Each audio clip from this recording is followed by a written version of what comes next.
4 বছর পর আবার ফিরতে চলেছে আইএফএ শিল্ড। আর এইবার কিন্তু আইএফএ শিল্ডে মাত্র 6টা দলকে নিয়ে এই পুরো টুর্নামেন্টটা করানো হবে। তো ইস্টবেঙ্গল, মোহনবাগান তো এই টুর্নামেন্টে রয়েছে। তাছাড়া আর কোন কোন দল এই টুর্নামেন্টে এই বছর পার্টিসিপেট করছে সেটা তোমাদের বলবো এই ভিডিওতে। তার আগে একবার তোমাদের বলে দেবো যে ইস্টবেঙ্গল কতবার চ্যাম্পিয়ন হয়েছে আর মোহনবাগান কতবার চ্যাম্পিয়ন হয়েছে এই আইএফএ শিল্ড।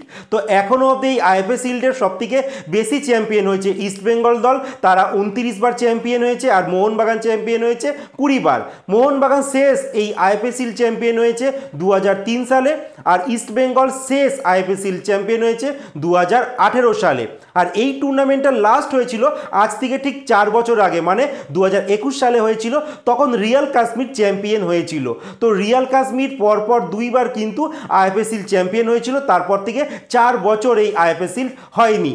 আর এই মুহূর্তে বলা হচ্ছে 6টা দলকে নিয়ে আইএফএ শিল্ড হবে, যেখানে ইস্ট বেঙ্গল রয়েছে, মোহনবাগান রয়েছে, মোহামেডান রয়েছে, ডায়মন্ড হারবার এফসি রয়েছে। এছাড়া আরও 2টো দল, আই লিগের 2টো দলকে ইনভিটেশন পাঠানো হয়েছে, যেখানে গোকুলাম কেরালাকে পাঠানো হয়েছে, তারা আসবে, রাজি হয়ে গেছে। আর রিয়াল কাশ্মীরকে পাঠানো হয়েছে। রিয়াল কাশ্মীর কিন্তু এখনও অবধি কনফার্ম জানায়নি। আর এই টুর্নামেন্টটা হতে চলেছে লক্ষ্মী পুজোর পর, মানে 8 অক্টোবর থেকে শুরু হবে। আর কালী পুজোর ঠিক আগেই ফাইনালটা হবে, 17 অথবা 18 অক্টোবর, যে কোনো একটা দিনে তারা ফাইনাল করতে চলেছে। আইএফএকে আগেই জানিয়ে দিয়েছে যে সুপার কাপের আগে কিন্তু এই সিলটাকে শেষ করতে হবে, যার জন্য কিন্তু এই আইএফএ খুব তাড়াতাড়ি কম সময়ের মধ্যে 6টা দলকে নিয়ে এই পুরো টুর্নামেন্টটা করতে চাইছে। কারণ বিদেশি দল যদি আনে সেক্ষেত্রে অনেকটাই সময় লেগে যাবে, যার জন্য সেটা সম্ভব নয়। তার জন্যই কিন্তু তারা খুব কম সময়ের মধ্যে এই আইএফএ শিল্ডটা করছে। আর আমরা জানি 1 থেকে 15 অক্টোবর সেনাবাহিনীর হাতে কলকাতা ময়দানে সমস্ত মাঠ দখল চলে যায়। আর সেই জন্য কিন্তু কলকাতা ময়দানে কোনো খেলা হবে না। পুরো টুর্নামেন্টটা হবে যুবভারতী ক্রীড়াঙ্গনে, কিশোর ভারতী স্টেডিয়ামে, নৈহাটি স্টেডিয়ামে, এছাড়া কল্যাণী স্টেডিয়ামে।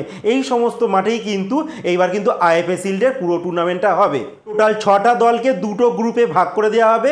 আর 2টো গ্রুপে যারা চ্যাম্পিয়ন হবে তারা একে অপরের বিরুদ্ধে ফাইনাল ম্যাচ খেলবে। তো খুব কম সময়ের মধ্যে কিন্তু এই পুরো টুর্নামেন্টটা করানো হচ্ছে। একটা টিম সর্বোচ্চ 3টে ম্যাচ খেলার সুযোগ পাবে, এর থেকে কিন্তু বেশি সুযোগ পাবে না। তো দেখা যাক ইস্টবেঙ্গল আর মোহনবাগান নতুন করে এই আইএফএ শিল্ডটা জিততে পারে কিনা।